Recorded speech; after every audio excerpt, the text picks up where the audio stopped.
What's up guys, it's Casey and welcome to my channel. So today I'm just going to show you how I sew down my closures. Even if you're a beginner, it should be pretty easy to follow because it's not that complicated. So here is a closure that I'll be using, and I already bleached the notch so I don't have to do that. And I'm just going to spray it with some water just to get the flyaways down so it's not in the way when I'm ready to stitch down. And I'm just going to comb it out so it would be smoother. So this is it with it all sprayed, and as you can see the flyaways are minimized. So you're just going to put the frontal against the dome cap on where you want it, and I'm just going to put it at the center, but you don't want to put the edge of the ear at the edge of the cap because that's not going to give you the look you're going for. You need to put it at least a ½ inch to 1 inch below where below the line of the dome cap. And I'm just going to secure it with some T-pins at all 4 corners. And once the first two are put in, you need to create tension on both ends for the last 2 pins. That way it's laid smooth and flat. And even though this one right here isn't flat, I did go off camera and change it, so you should ensure that all the sides are flat. You just need to take the hair out of the way. I'm just going to use an elastic band to get it out of the way, and then use a clip so it's not in my way any at all. So it's not in my way. So I used 2 needles for this, 1 on each side.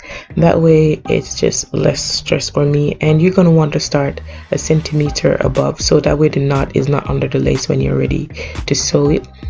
So you're going to go under the tip of the cap. At the front part there's a chunky elastic. Don't go under the elastic, stay on top of that, and then you're going to go underneath that and also underneath the lace. So you see the tension is right where you made the first incision. I wouldn't even say incision, but whatever. And then you're going to go repeat the process, and that's pretty much all you do. You go under the cap without going under the elastic, and then under the lace, and you just repeat that process until you're finished. Pretty much I do my stitches close together because I don't want, after I remove the excess piece of dome cap, that the threading is loose and the lace will move all over the place. So I do pretty close stitches.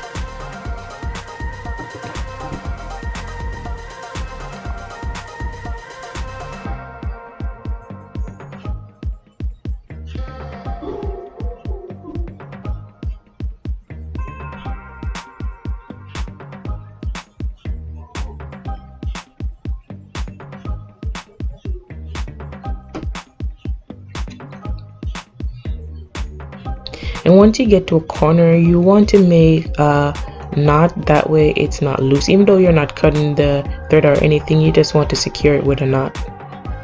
And then it's pretty much the same thing for the next step, so I'm not going to show you that, have you all week long. And once you reach the back, if you see it's a little loose, what you're going to do is you're going to sew in opposite directions to create a tension so the back of the lace is laid flat. So that's why it's always good to have like 2 needles doing this.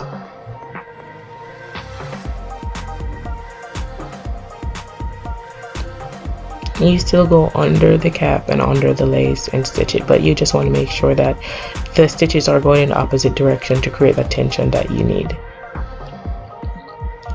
And the thing about it, when you're doing the last track, even though you stop the first in the center, you want to go beyond the center point for this one. And this is just for extra security, so even if the thread is loose, it's not pull up because you're beyond that point.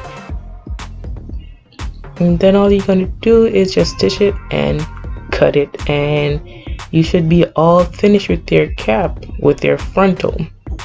So this was what it looked like when I finished it, and I'm just going to show you for a brief minute the hair that I did it on. It's not my hair, so there was no adjustments or anything to it. So this was what the final product looked like after I finished it, but it's for my sister, so don't mind. she won't mind.